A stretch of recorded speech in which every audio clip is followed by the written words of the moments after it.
بسم اللہ الرحمن الرحیم انا اکرمکم عند اللہ اتقاکم صدق اللہ العظیم و صدق رسولہ النبی الکریم الامین قال اللہ تبارک و تعالی فی شان حبیبہ مخبرا و آمرا ان اللہ و ملائکتہ یصلون علی النبی یا ایہا الذین آمنوا صلوا علیہ وسلموا تسلیما اللہم صلی علی سیدنا و مولانا محمد وعلی آل سیدنا و مولانا محمد وبارک وسلم وصلی علیہ الصلاۃ والسلام علیک یا رسول اللہ وعلی آلک و اصحابک یا حبیب اللہ۔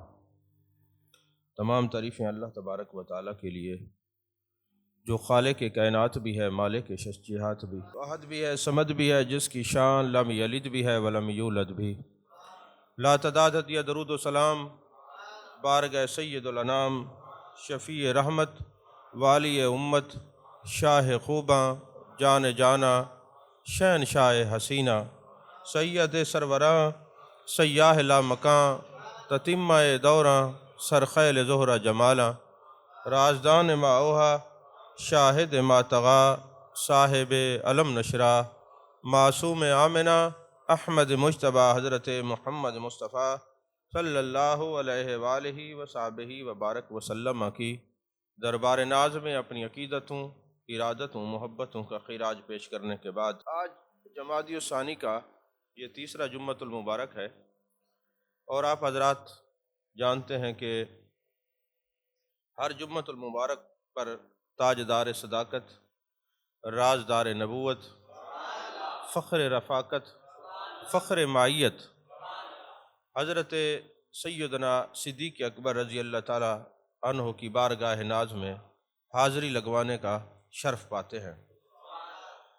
عزیزان محترم، پچھلی جمعۃ المبارک پر بات یہاں ختم ہوئی تھی کہ جتنے عقائد ہیں اہل سنت کے، سب کے بانی حضرت صدیق اکبر رضی اللہ تعالیٰ عنہ۔ عقیدہ حاضر ناظر ہو، عقیدہ حیات النبی ہو، سچوں اور جھوٹوں میں پرکھ کرنے کا نعرہ ہو، یہ ساری باتیں اگر کسی نے امت کو سکھائی ہیں تو وہ حضرت سیدنا صدیق اکبر رضی اللہ تعالیٰ عنہ۔ صدیق اکبر وہ ہیں جن پر صداقت ناز کرتی ہے، جن پر معیت ناز کرتی ہے، جس پر قربت ناز کرتی ہے، جس پر رفاقت ناز کرتی ہے، جس پر عشق ناز کرتا ہے، جس پر عقیدہ ناز کرتا ہے، اور صدیق اکبر وہ ہیں جن پر ایمان بھی ناز کرتا ہے۔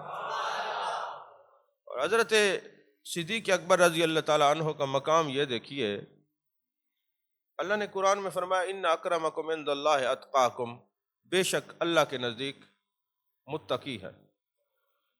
تو مجھے یہ کہنے میں کوئی تردد نہیں، ایک ہوتا ہے متقی اور ایک وہ ہوتا ہے اتقا، یعنی جس پر تقوی بھی ناز کرے اس کو صدیق کہتے ہیں۔ جس پر تقوی بھی ناز کرے اس کو صدیق کہتے ہیں۔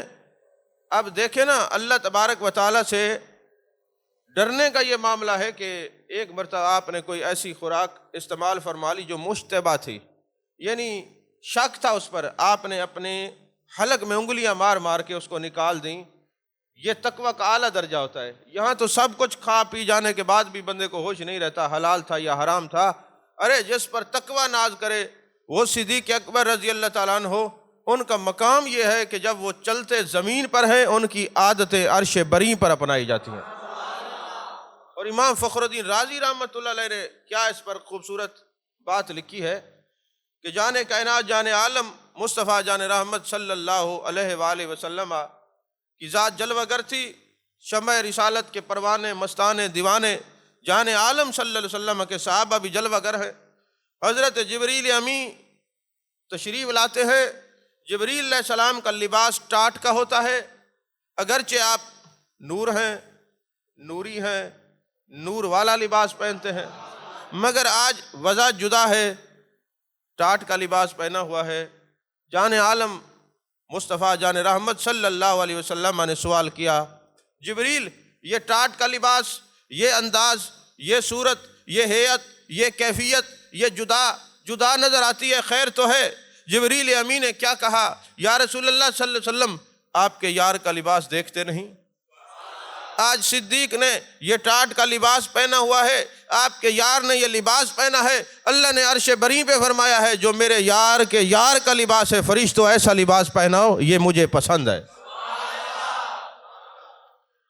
اب صدیق ٹاٹ کا لباس زمین پر پہنے اور وہی لباس عرش بری پہ پہنایا جائے، اور پھر صدیق اکبر کی اور کیا عظمت ہو سکتی ہے؟ صدیق اکبر کی ایسی عظمتیں ہیں کہ جو نہ پہلی امت میں کسی کو یہ عظمتیں ملی ہیں، نہ اس امت میں ملی ہیں۔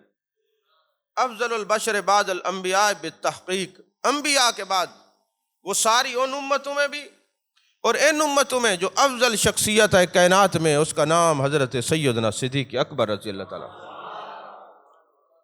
عزیزان محترم، ایک حدیث پاک ہے، آپ ذرا اس پر توجہ کریں گے تو دل کے دریچے کھلیں گے، اور ان دریچوں میں آپ کو صدیق اکبر کی محبت کا لہراتا ہوا گلستان نظر آئے گا۔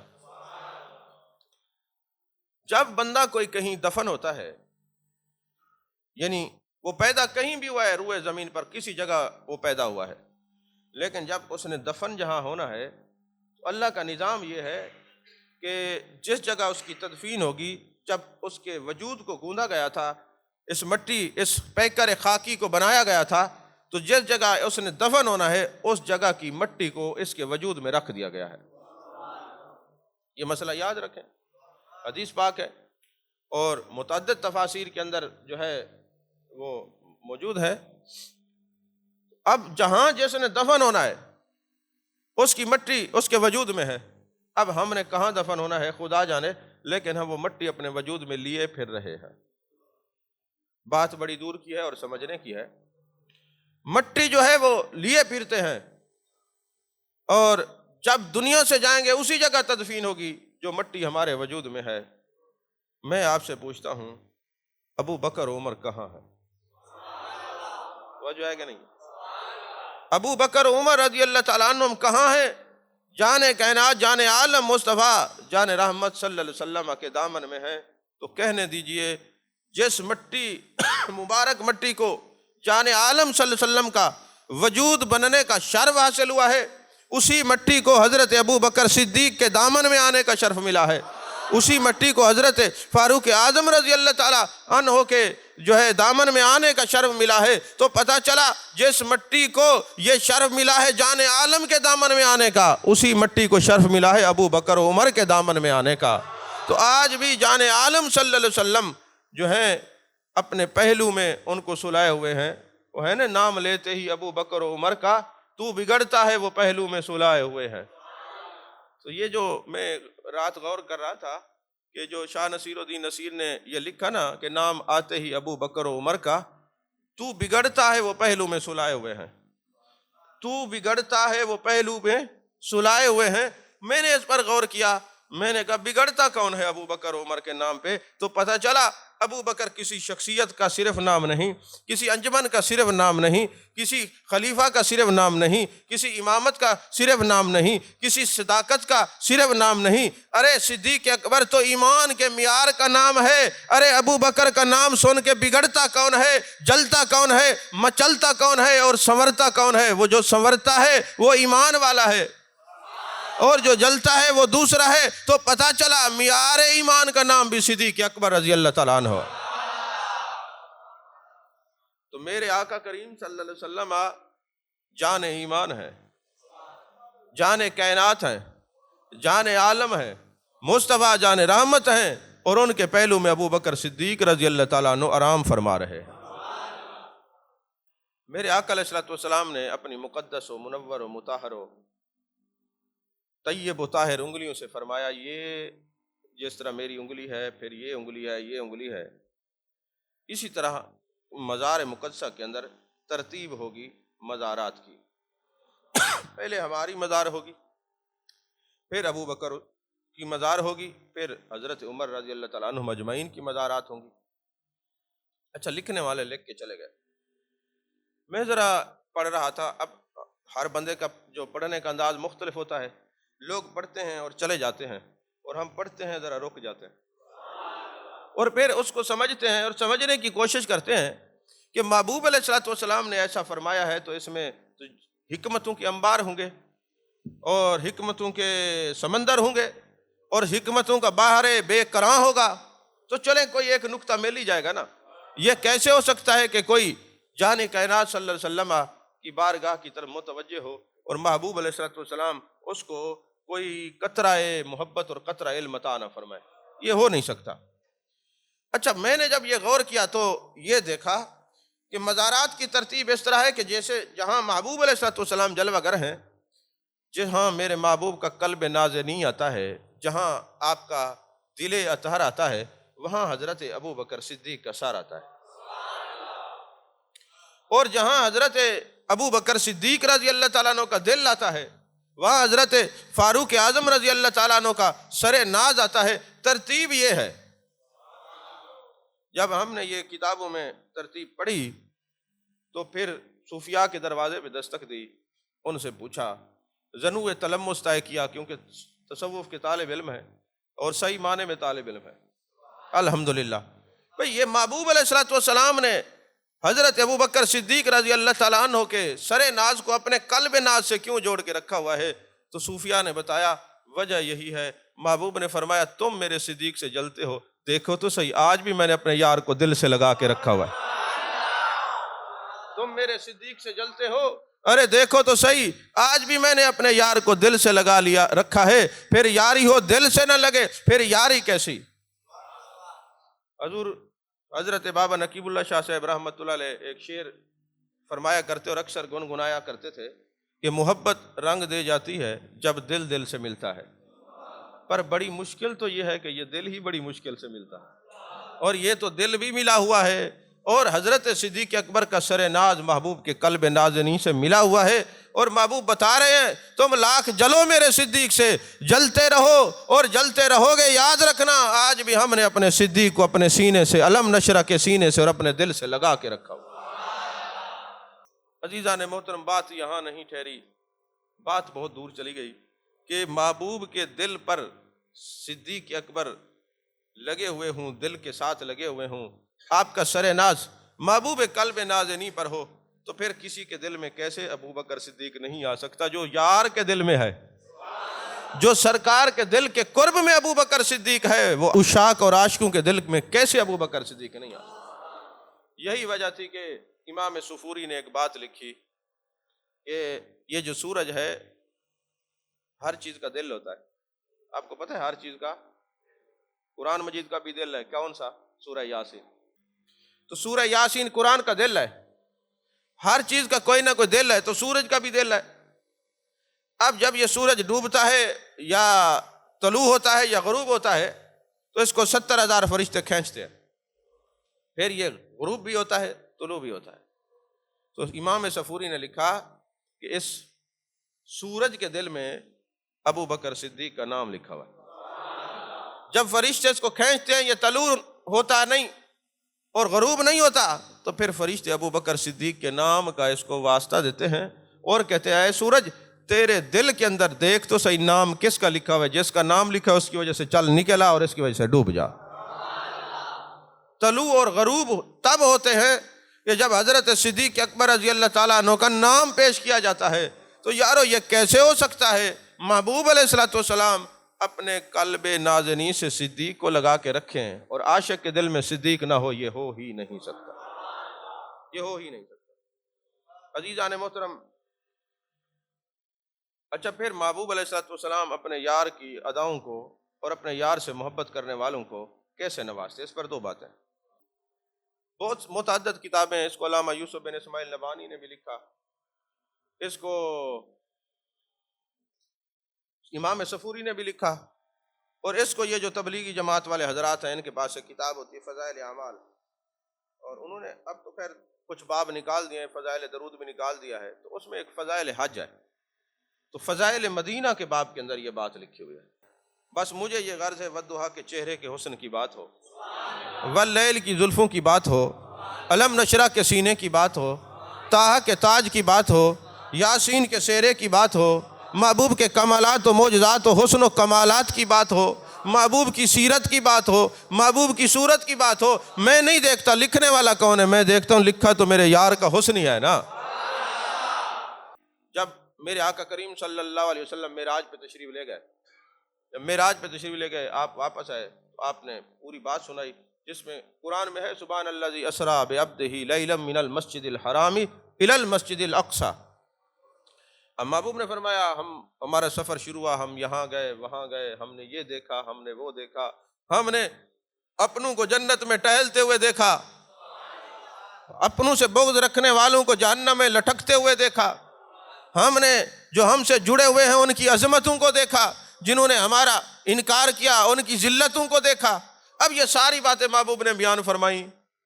ابو جہل کے دل میں اور ذہن میں یہ بات سمائی نہ کہ کوئی بشر اور کوئی سید البشر اور کوئی امام الانبیاء کس طرح ایک رات میں اس طرح سیر کر سکتا ہے۔ تو پتہ چلا جو ذہن ابو جہل کا رکھتے ہیں وہ معجزات کا انکار کرتے ہیں، جو معجزات کا انکار وہ نہیں کرتے جو ذہن صدیق اکبر کا رکھتے ہیں، جو صدیق اکبر کے چاہنے والے۔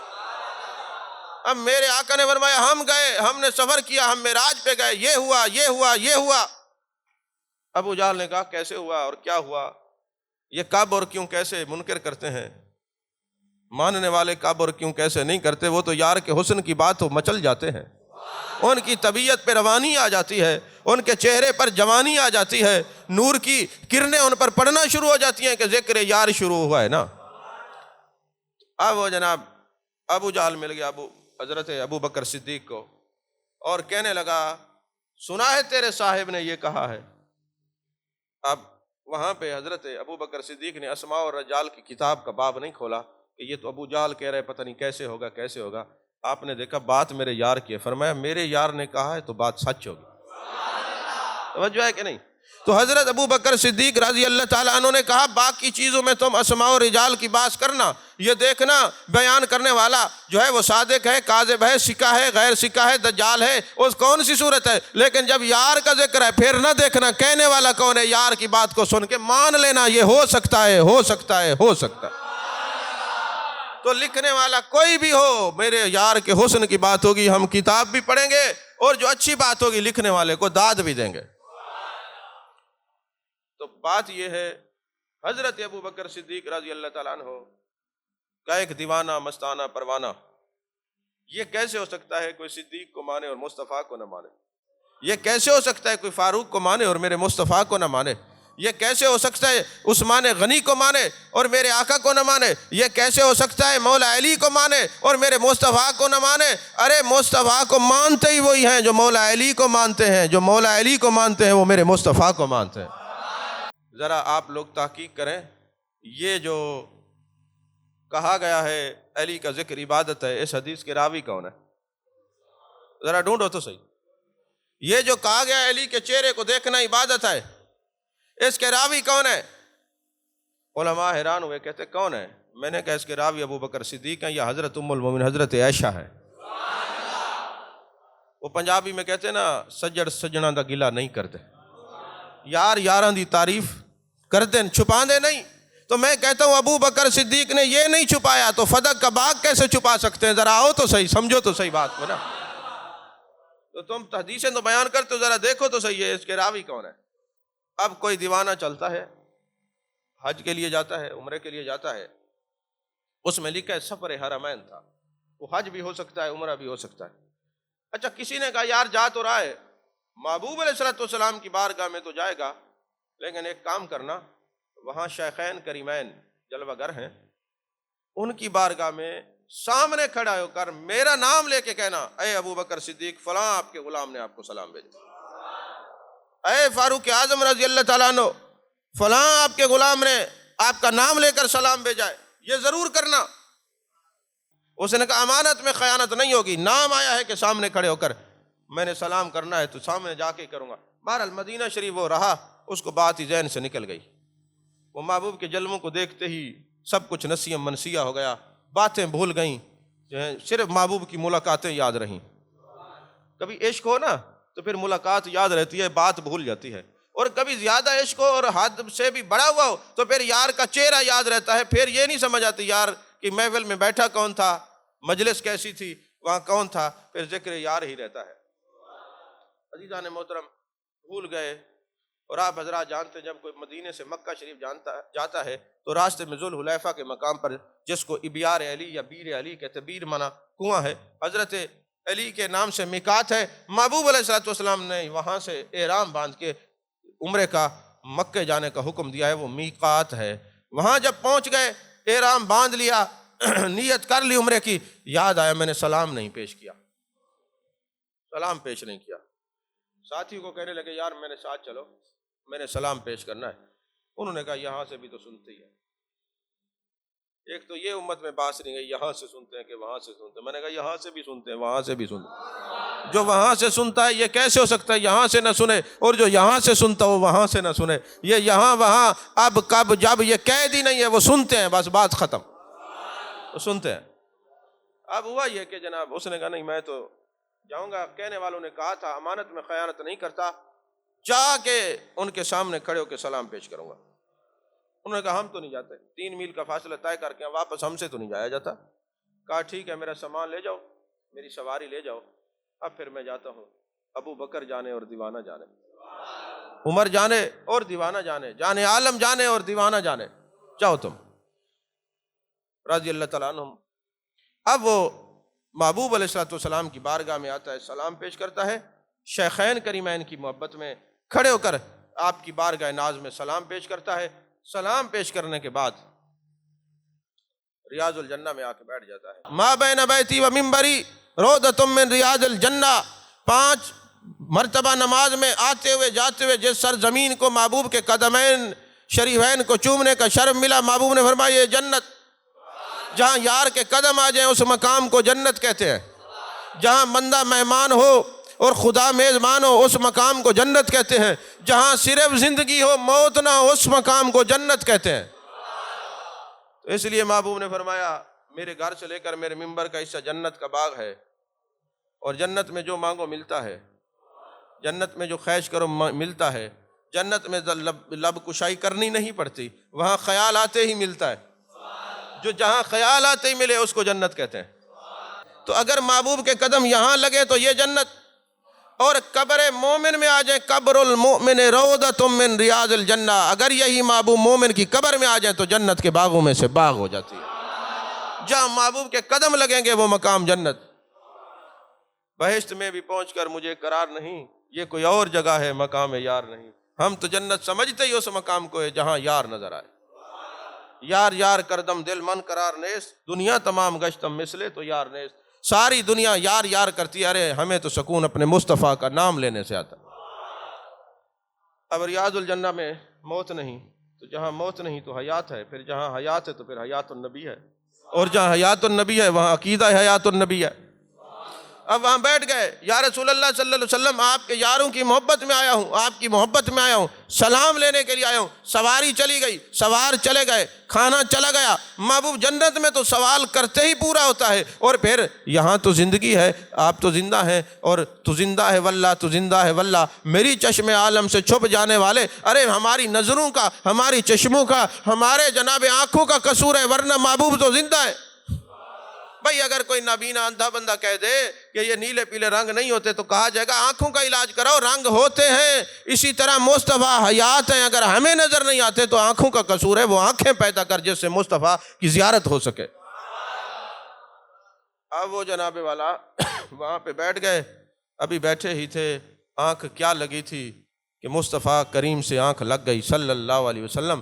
اب میرے آقا تشریف لائے اور فرمایا ابو بکر عمر تمہاری محبت میں آیا ہے، اس کو مکے نہیں پہنچا دیتے؟ ایک طرف سے سرکار نے ہاتھ پکڑا، ایک طرف سے محبوب کے یار نے ہاتھ پکڑا، ابھی ہاتھ پکڑا تھا، کہنے والا کہتا ہے نیت تو کی ہوئی ہے، احرام بھی باندھا ہوا ہے، اب بیٹھے تو ہم کہاں ہیں؟ ریاض الجنہ میں بیٹھے، ریاض الجنہ میں تھے، آنکھ کھلی تو مکہ میں مطاف کے اندر بیٹھے، آنکھ کھلتی ہے تو بیت اللہ نظر آتا ہے۔ بڑا خوش نصیب ہے، بیت اللہ نظر آتا ہے۔ ارے یہ ہاتھ پکڑ لیں تو اللہ بھی نظر آتا ہے، وجہ ہے کہ نہیں ہے؟ یہ جس کا ہاتھ پکڑیں تو وہ بھی نظر آتا ہے، یہاں تو بیت اللہ نظر آیا ہے، کیونکہ اس نے سفر بیت اللہ مانگا تھا۔ ایک دفعہ نا ہم عمرے پہ گئے تو صحن حرم میں بیٹھے ہوئے تھے، تو ایک بندہ آیا، عشق اپنا اپنا جدا ہوتا ہے، متاع میں بیٹھے ہوئے تھے، صبح کا وقت تھا، عمرہ کر کے مقام ابراہیم کے پاس ہم نوافل پڑھ رہے تھے، تو وہ آیا نا، اس نے آتے ہی رونا شروع کر دیا، جوان تھا، اور کہنے لگا ادھا تو میں نے اتھے ہی ملدا سی، اے میں کوٹھے نو ویکھن نہیں آیا، تینوں ویکھنا۔ اب یقین فرمائیں اس جوان کی زبان کے اندر ایسی تاثیر تھی، لگتا تھا یہ عاشق صادق ہے، یہ کسی کی نظر کا مارا ہوا ہے۔ ایسے جملے اور ایسے خیالات ان کو آتے ہیں جو کسی کی نظر کا شکار ہوتا ہے۔ بھئی شہید دو قسم کے ہیں، ایک یار کی نظر کا مارا ہوا بھی شہید ہے، اور ایک تلوار سے مارا ہوا بھی شہید ہے۔ تلوار سے مارا ہوا بھی شہید، نگاہ یار سے مارا ہوا بھی شہید۔ تمہیں یہ تو سمجھ آنی چاہیے، جانور خود مر جائے حرام ہوتا ہے، کسی کے ہاتھوں ذبح ہو جائے حلال ہو جاتا ہے۔ جانور کو حلال ہونے کے لیے انسان کی ضرورت ہے، تو تمہیں حلال ہونے کے لیے بھی کامل انسان کی ضرورت ہے۔ اتنا تو سمجھ لیجئے نا، اتنا تو سمجھا ہی کریں آپ بات کو۔ اب یہ وہ کہنے لگا جی ادھا تو میں اتھے تانوں ویکھدا سی، میں کوئی کوٹھا نہیں ویکھن آیا، تینوں ویکھن آیا، مینوں تیری ضرورت ہے، تیرے دیدار واسطے آیا۔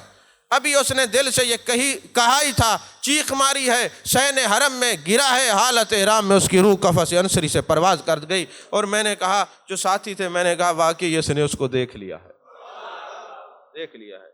یہ سارے حجابات ہیں نظروں کے سامنے، جب یہ حجابات اٹھتے ہیں پھر نگاہ یار میسر ہو تو مشاہدہ کے مقام پر انسان پہنچتا ہے۔